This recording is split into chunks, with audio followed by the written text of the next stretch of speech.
അങ്ങനെ നമ്മുടെ ഐറ്റം വന്നു. ഹെൽത്ത് ഫൈമി ഇതാണ് നമ്മുടെ ബയോമെട്രിക് സ്കെയിൽ.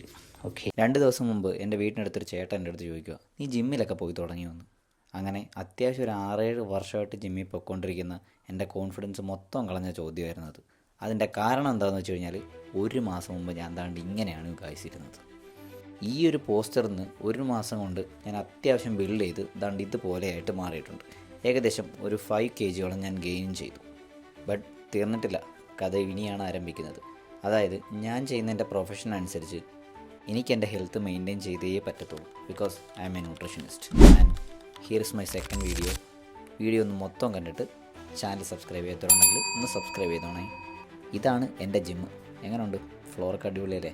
ആൻഡ് ഈ ഒരു ജിമ്മിൽ ഞാനിപ്പോൾ വന്നിട്ട് 1 മാസമാകുന്നതേ ഉള്ളൂ.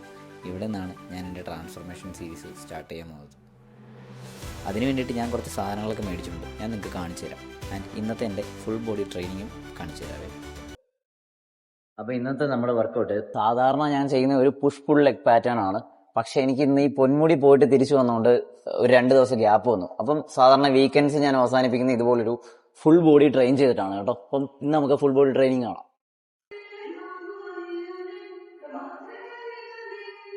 വർക്കൗട്ട്സ് ചെയ്യുമ്പോൾ ഏറ്റവും ഇമ്പോർട്ടൻ്റ് ആണ് വാമപ്പ്. അതുകൊണ്ട് നമ്മൾ സ്റ്റാർട്ട് ചെയ്യുന്ന എപ്പോഴും ഒരു വാമപ്പിലൂടെ ആയിരിക്കണം. ഡയറക്റ്റായിട്ട് വർക്കൗട്ടിലോട്ട് പോകരുത്. Because joint mobility and your circulation ഇത് രണ്ടും ഇമ്പ്രൂവ് ആയി തുടങ്ങുമ്പോൾ മാത്രമേ നമ്മൾ നമ്മുടെ വർക്കൗട്ട്സ് സ്റ്റാർട്ട് ചെയ്യൂ.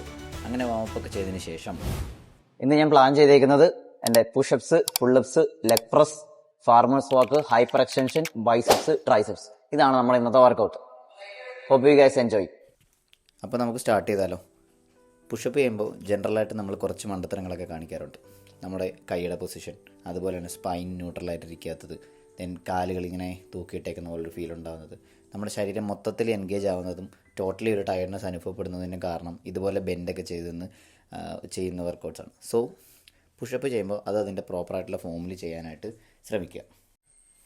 അപ്പോൾ do with a proper form. Okay, and slow ആയിട്ടും സ്റ്റഡി ആയിട്ടും വേണം നമ്മൾ ഈ വർക്കൗട്ട്സ് കംപ്ലീറ്റ് ചെയ്യാൻ. അല്ലാതെ ആർക്കോ വേണ്ടി എങ്ങനെയെങ്കിലും തീർത്ത് വെക്കുന്ന പരിപാടിയായിട്ട് നമ്മൾ ഒരിക്കലും നമ്മുടെ ട്രെയിനിങ്ങിനെ കാണരുത്. അങ്ങനെ വളരെ സ്ലോ ആയിട്ടും സ്റ്റഡി ആയിട്ടും ഞാൻ എൻ്റെ 4 സെറ്റ് പുഷപ്സ് കംപ്ലീറ്റ് ചെയ്യും. അങ്ങനെ കംപ്ലീറ്റ് ചെയ്തതിന് ശേഷം പിന്നീടാണ് നമ്മൾ നെക്സ്റ്റ് ലെവൽ വർക്കൗട്ട്സിലോട്ട് പോകുന്നത്. അതായത് നമ്മൾ പുള്ളപ്പാണ് പുഷപ്സ് കംപ്ലീറ്റ് ചെയ്താൽ ചെയ്യാൻ പോകുന്നത്. എനിക്ക് മുമ്പൊരു റിസ്റ്റ് ഇഞ്ചറി ഉണ്ടായതുകൊണ്ട് എനിക്ക് നക്കിൾ പുഷപ്സ് മാത്രമേ പറ്റുള്ളൂ. പക്ഷേ 3rd സെറ്റൊക്കെ ആയപ്പോൾ എൻ്റെ കൈവേദന എടുത്ത് തുടങ്ങി. ബട്ട് നമുക്കിത് കംപ്ലീറ്റ് ചെയ്താലേ പറ്റുള്ളൂ. ബിക്കോസ് ട്രെയിനിങ് എത്രത്തോളം ഹാർഡാവുന്നോ അത്രത്തോളം നിങ്ങളുടെ റിസൾട്ട്സും ബെറ്റർ ആയിരിക്കും.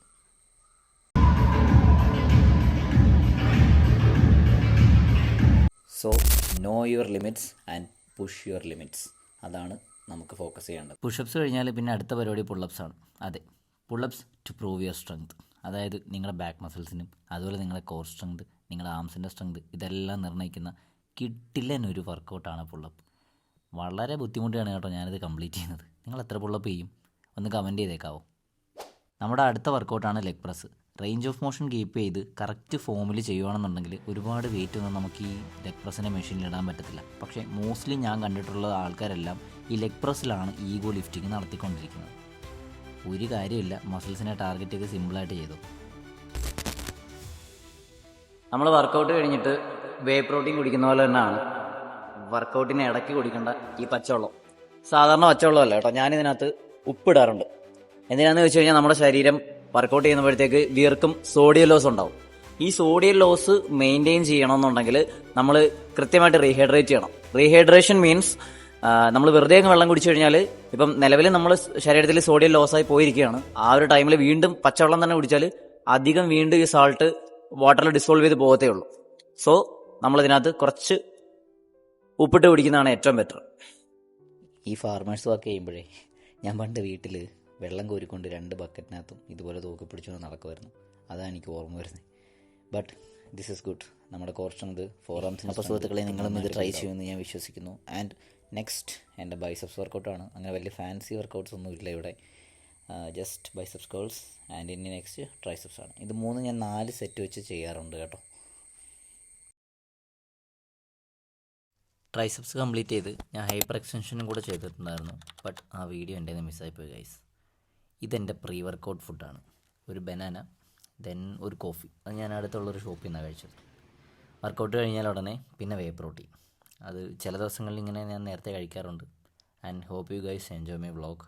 ആൻഡ് നമുക്ക് നെക്സ്റ്റ് വീഡിയോയിൽ കാണാം. വർക്കൗട്ട് കഴിഞ്ഞ് വീട്ടിൽ എത്തിയപ്പോഴേക്കും എനിക്കൊരു കൊറിയർ വന്നിട്ടുണ്ടായിരുന്നു. ആൻഡ് അതെന്താണെന്നുള്ള കാര്യമൊക്കെ നമുക്ക് അടുത്ത വീഡിയോയിൽ കാണാം. നമുക്ക് ഹെൽത്ത് റിലേറ്റഡ് ആയിട്ടുള്ള കാര്യങ്ങൾ മാത്രമാണ് ഒരു വീഡിയോയിൽ ഫോക്കസ് ചെയ്യുന്നത്.